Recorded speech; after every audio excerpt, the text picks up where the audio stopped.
child, preeclampsia, the first time I'd ever heard of it, and I was not yet a medical student.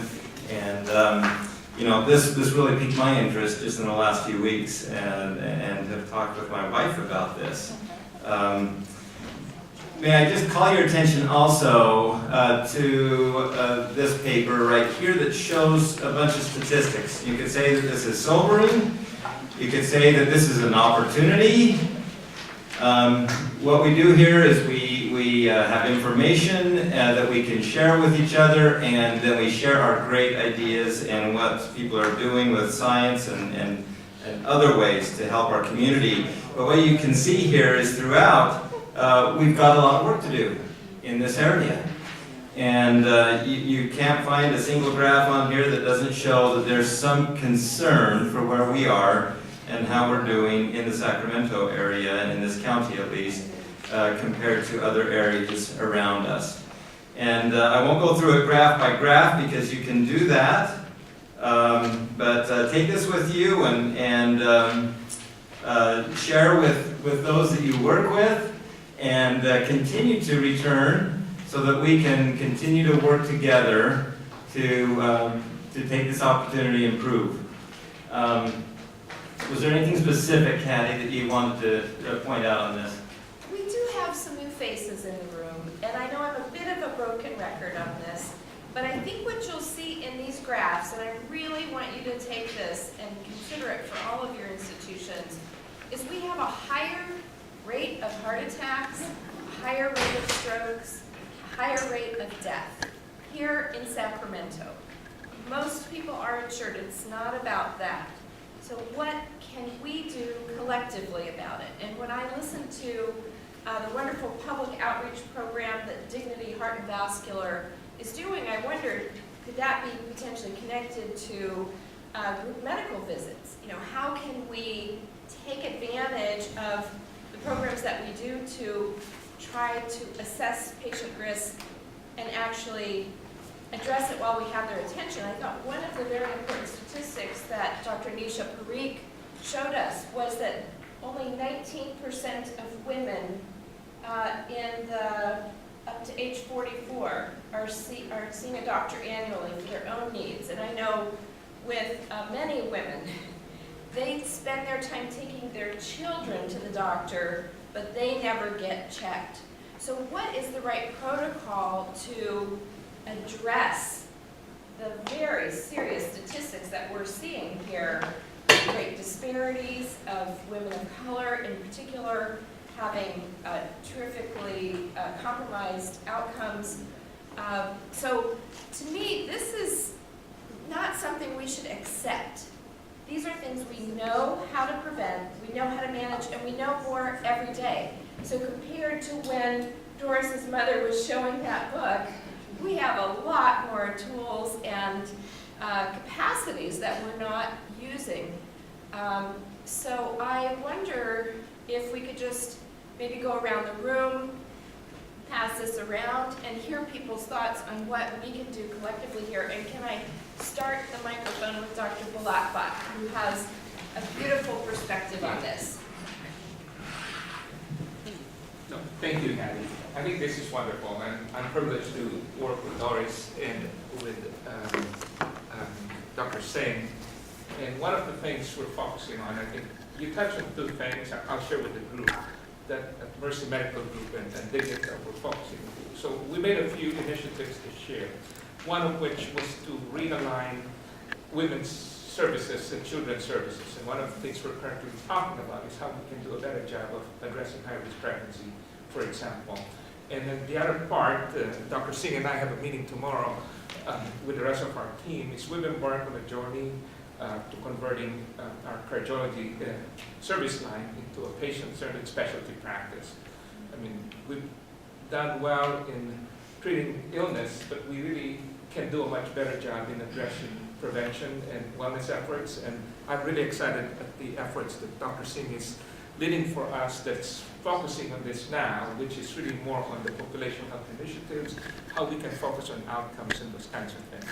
So hopefully in a year or so we'll have something to report. And we realize we have so many gaps in care that we're just beginning to address. I can add to that too, real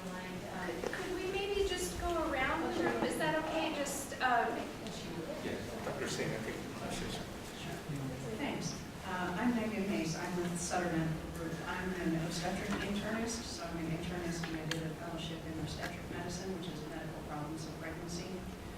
So at Sutter, we're talking about making progress with the interconception care clinic for women who have had high-risk issues. And just a month ago, I attended the North American Society of Obstetric Medicine meeting in Vancouver, and I heard some fascinating talks there about postpartum reduction options, ranging from a solo obstetrician who lives 9 hours north of Vancouver. He had delivered a baby in the middle of the night and then came to talk that same day. And years ago, he realized disparities in care. He cares for a lot of First Nations women. And so his wife is a computer programmer, and very simply, they identified women who had adverse outcomes, sent those women a letter to have them come back at 6 months postpartum, had them draw their labs, check their blood pressure, and using a simple computer program said, if you reduced your numbers to optimal level, here's how you would reduce your risk. And those women have made concrete changes. Also at Brown, where I did my fellowship, there's a postpartum reduction clinic which uses group medical visits women at about 12 weeks postpartum, and it includes a physician, an opportunity for women to have their glucose tolerance testing done, because we know that the rates of follow-up for that are horrific too. Women also meet with a physical therapist for pelvic floor therapy and a patient consultant, and that's been successful. And then, of course, in Canada, where they have fantastic systems in place, there are province-wide programs for risk reduction. So there are lots of ways to do this. We just need to do it. Thank you. I'm Neil Palazzo, I'm a clinical appointment in family and community medicine at UC Davis, and I would, with all this interest in the room and really modeling after how RightCare showed the way in San Diego, really interested in supporting common themes across the systems, which, because I think there's a shared interest, Sutter, Dignity, UC Davis, Kaiser, and other partners. But if we can say, whether it's on a public outreach, as we just heard about, or on clinical guidelines, I'm not saying make it just uniform, but focus in on where we have alignment, because we each have responsibilities for different sectors. But this is the only way we're going to change the outcomes in Sacramento, is to kind of work together and not only individually. I realize there are individual things we have to work on as well. Hello, Mel Hinojosa. This is my first time at this meeting, so thank you very much for your presentations. California Department of Public Health, Chronic Disease and Control Branch, and the Cardiovascular Disease Program with my teammate here, Bob Thurman. So at the state level, we're working with 12 organizations or agencies across the state, local health departments, health agencies, and health centers. So we're very excited to take a look at the work that we can do under the CDC grant for what we're calling Prevention Forward. We have colleagues on the diabetes side as well for the same project. One of the activities that I'm working with, specifically with the American Heart Association, SMBP trainings, and we're organizing, well, I think in September, in both Fresno County and Shasta County. AHA will actually conduct the training, but we'll be there. One session will be in Spanish, which we feel is a really key need in the Central Valley. So we're going to do that, and then next year we'll also sponsor some additional SMBP trainings. But we're also working in the area of EHR, and I'm going to let Bob talk a little bit more about the CHW aspect, the community health worker. Thanks, Melba. I did want to say something special about 2 of the 12 contracts that we're doing that are pilots in California. One is with UC Berkeley, RightCare. The other is with the UC Davis Medical Center, Dr. Bomber's team. And those 2 contracts are going to be underwriting some of the work that RightCare had talked about today. In addition, the pilots are going to be creating a team-based care protocol in the pilots, which is going to connect physicians, pharmacists, and community health workers. And we're looking at a clinical community connection so that we're operating interventions both from the clinical and from the outreach for in-home services.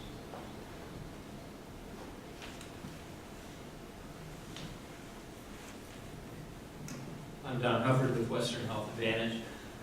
We've actually been very involved with the American Heart Association. We're a big sponsor of Go Red and the Heart Walk, and so we've put a lot of our resources there. It sort of matches up with Dignity Health and what they're doing, one of our sponsors. We've done things in the postpartum arena where our behavioral health wing actually calls all new moms to screen for postpartum depression and encourage them to get in for their postpartum checks afterwards as well. So a lot of these things we try to coordinate with our medical groups to see what we can do along those ways. And it'd be interesting to see on, we talk about the instances in various communities, and I'm wondering if we need to focus even a little further back when you take a look at the statistics that obesity rates and smoking rates are very different by counties within the state. And so there may be other underlying things that are social determinants that may be at play here, as well as, we always look at the care, but we need to think a little bit further up the line of where it all started. Thanks, Don. Good to have you here. Hi, I'm Mila Greek. I'm new to the team, and my only question really was just to say that I would love to hear more about the intergenerational issues that you may see, Dr. Parikh, and I know Dr. Singh probably sees them as well, but just understanding how we can tap into those Gen Xers and millennials, the sandwich generation, that's Gen X, just understanding what we can do and having people like you that we can relate to as cardiologists is really phenomenal, so thank you. Why don't we let her answer that one? I'll just try to briefly, well, I don't know if I'll address your exact question, but, and I didn't show a lot of data on it because I just felt it might be a little bit off topic.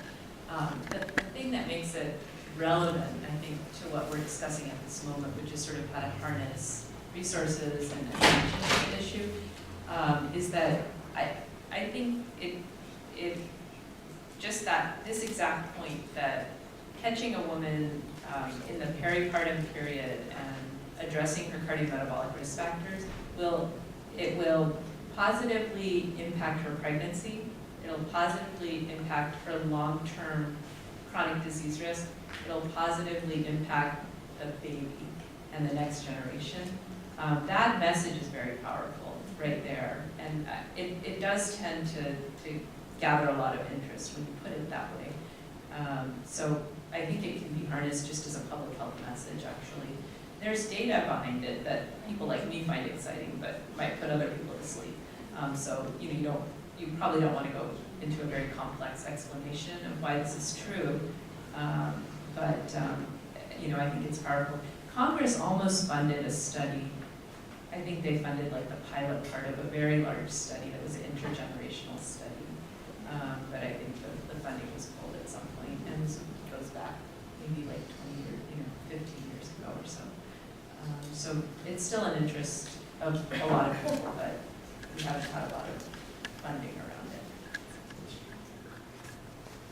So in 12 years of RightCare meetings at the state level and at regional levels, I have never heard of that concept of counseling women before they get pregnant about the intergenerational effects. That is just powerful information, and hopefully we can get that in some public messaging around here.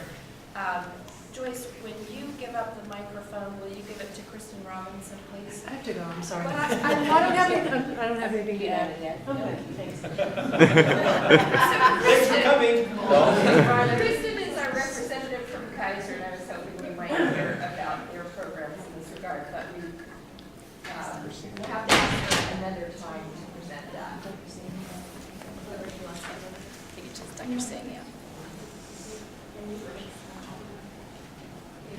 Down Doris for that wonderful presentation. So as Doris mentioned, community education is very important. I think social media has been an important aspect of that. And just this last week, there was a video that me and my colleagues have put out, included just this, what your pregnancy history was and the impact it can have long term. And we talk about the atypical risk, presentation of heart disease in women, and also prevention, basically. So as part of a new project we have with Mercy Medical Group is improving the patient experience so that they have more access to the physician. Also implementing a remote patient monitoring system where we're remotely monitoring patients and preventing hospitalization. So addressing those issues like hypertension or heart failure before they have to go to the hospital. And also we've been trying to educate the physicians about the importance of that patient-physician encounter, because that is so powerful. What they say and how they say it, and whether they're standing or sitting when they say it, can have an impact on whether they're going to come back to see that physician, and whether they're going to actually understand what's going on, and whether they're going to be telling their family and educating their family and making a movement in that regard.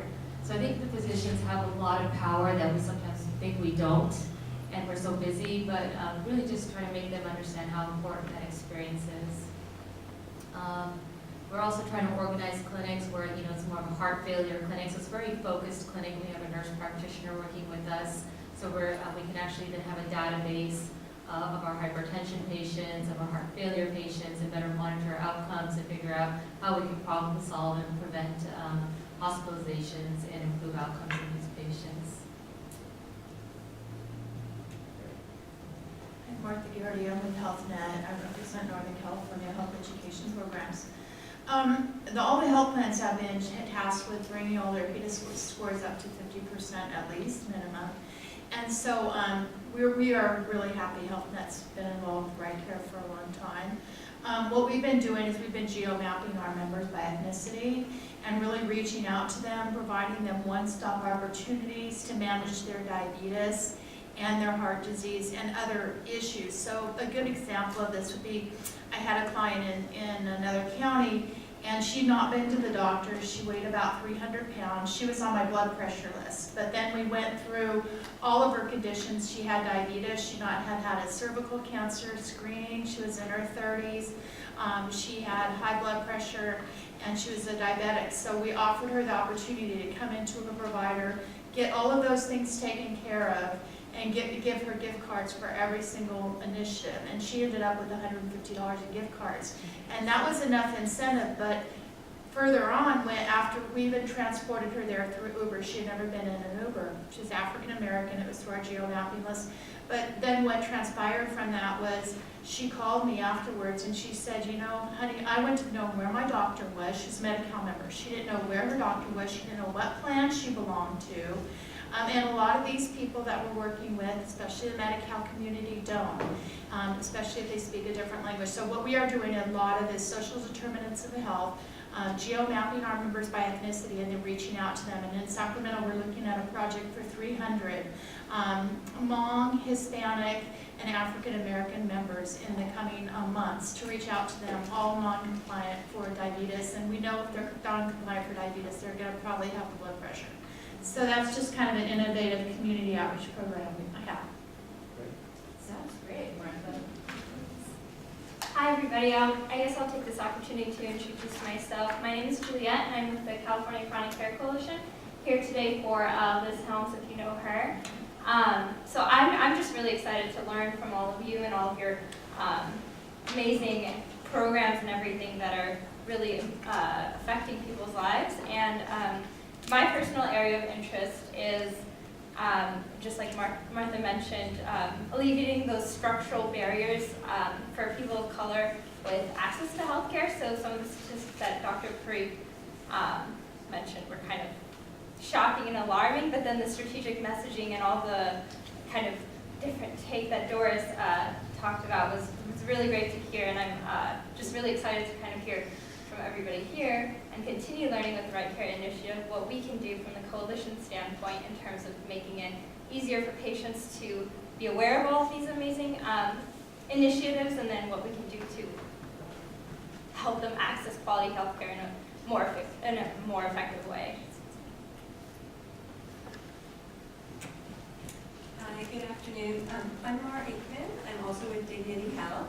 I'm a supervisor of the Ambulatory Clinical Pharmacy Group, and we're a group of pharmacists and pharmacy techs that work within the medical groups, and we're working on chronic disease states and hypertension and diabetes, and we're trying to overall help this medical home model kind of work better.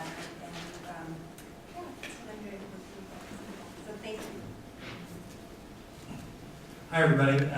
Now we've gotten to know some of you a little bit better. My name is Andy Hood. I'm the Regional Director for American Heart Association, and work in quality and systems improvement. So we do work with the guidelines and so forth. But some of the things that I really like the presentations today. They're really good. Doris mentioned AHA. Everybody mentioned AHA in one form or fashion. We got our fingers and everything, right? But I think some of the things that have come up since I've been aboard for about a year is social determinants of health, disparities in health, and the education that goes around that. And then I think one of the other things that was mentioned was talking about where I come from. Of course, the guidelines, we're trying to get everybody kind of following those so you have less readmission rates, right? So everybody kind of follows that. But of course, part of that is also educating the patient prior to, and then of course after. And one of the things I've heard AHA talk about a little bit as we're going along, as we've changed our slogan, but it's really about from the beginning through the patient's life, through seeing the doctors, through past that, and then talking to their PCP and so forth, how to improve their lives, right? Through healthy eating, watching your diet, the stress, everything that everybody else talked about. So it is a direction that AHA is continuing to go from that standpoint. Of course, you can always communicate with me if you need to have anybody, if anybody wants to communicate with me in terms of any of those other areas as well, because I can always connect you with people out of my office from Heart Walk on down. And Andy came all the way up to Tahoe and met with me and our leaders, and it was great. We're still having conversations about that, so thank you, Andy. Good afternoon, everyone. My name is Marsha Bennett. I'm from David Grant Medical Center. I'm a disease manager there. Thank you for putting on this seminar. I've been getting a lot of information. Thank you, Dr. Sky, for inviting me. One of my initiatives is bringing back some of this information to our patients. We want them to lifestyle changes, lifestyle modifications, more creative ways to help them take care of their own self, manage themselves. So I'm going to continue to come, take what I can, and bring it back to the patients. Wonderful, welcome. Great. Hello, everyone. I'm Tanya Dustin Hill. I'm also from David Grant Medical Center, Air Force nurse. Thank you, Dr. Sky, for inviting us. I'm a healthcare integrator, and so one of my initiatives is improving comprehensive access to care. It's a little bit different in the military community because we all have benefits, we all have health care, yet we don't always take advantage of going to the doctor and following up with our conditions. So one of my initiatives is to have, when the patients are coming to be seen, provide that comprehensive health care, get them their screenings, their preventative screenings, get them their labs drawn. Don't necessarily rely on the patient to make that phone call to follow up. Take that initiative when that patient is there in front of you at that moment to provide comprehensive health care, because in the military we get busy. Taking off from work to come to the provider is not always reasonable to ourselves. So just giving an avenue for our patients to manage their care in a timely fashion. I want to ask a question of our speakers here today, following up on a comment that was made about increased risk of heart failure and what we can do to prevent that, because as we all know, we need to stop that from happening in the first place, if at all possible. So Dr. Parikh and then Dr. Frazier. That's a great question. Heart failure is, I think, one of the concerning issues in terms of kind of going in the wrong direction in terms of, I think, incidence and then rates of hospitalization and rehospitalization. The good news is, for heart failure, I think that we have a pretty good handle on what the risk factors are, but the bad news is they're fairly similar to those for coronary disease and stroke. It's only bad news because a lot of it's lifestyle based. And so I think one thing around sort of educating women is just making them more aware that they are at risk for heart failure. In the American Heart Association, for instance, Queen Latifah has been an advocate for spreading awareness of that because she's suffered from heart failure, so she's sort of a survivor advocate for that, and that's been great. Major risk factors that are modifiable are hypertension, overweight and obesity, diabetes as well, insofar as you can prevent that. There are also lifestyle choices that you can modify, such as smoking or alcohol intake. So moderating that can also reverse your risk of heart failure or decrease your sort of acceleration of that disease. And I think, although I didn't point it out directly, when we think about reproductive and pregnancy effects, it affects not only the 85% of women that get pregnant, but also the 15% that don't. Because some of our data and other lines of data show that nulliparity is a risk factor. For some reason, we need to tease out exactly what that is, but even those women are at risk for some sort of heart disease. So every woman is impacted, and it's just a matter of getting the history, assessing the risk, and then helping them make the right lifestyle changes to modify that risk. I hope that answered. Could you address the issue of exercise? How much exercise? So there are guidelines, off the top of my head, I think I'm gonna forget the exact, 150 minutes a week. You might have like sort of more exact figures for that, but exercise can prevent, there is data to suggest that it might prevent the onset of heart failure, systolic and diastolic. And then it also probably, if you have heart failure, then it most likely will affect your trajectory, I guess. It'll improve your outcome of heart failure. But I'm going to give the mic also to Doris to help that. So I was really interested when you were talking about the heart failure and the heart failure information, as well as I was feeling pretty good. I don't have kids. I was like, I'm feeling pretty good. My risk is really good. And thank God my mom went through it to have me, right? And then when you got to the heart failure slide that said diastolic heart failure, and Hattie looked at me and I'm like, oh God, that's bad. So I need to do something a little more aggressive. Don't I, Dr. Singh? Thank you. She's my cardiologist.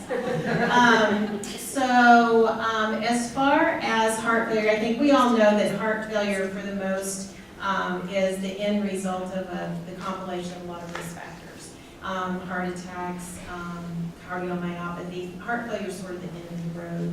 So it's really backing it up and doing everything you can to mitigate the risk factors or the diseases that cause heart failure. Finding those things early, getting those screenings early.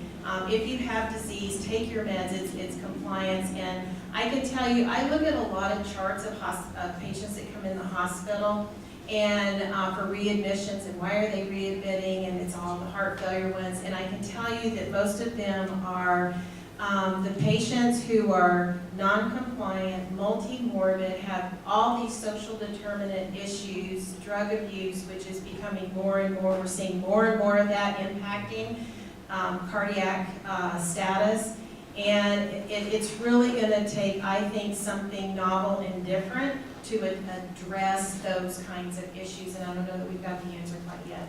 I do want to say one thing, though, in terms of your slide of women not accessing health care after they've had a baby or not, and to me, that is the one actionable item that is like, for breast cancer, they said you need to go have your screening for your mammogram. So Susan G. Komen Foundation, That's what they did. They put a whole campaign and a movement around, go get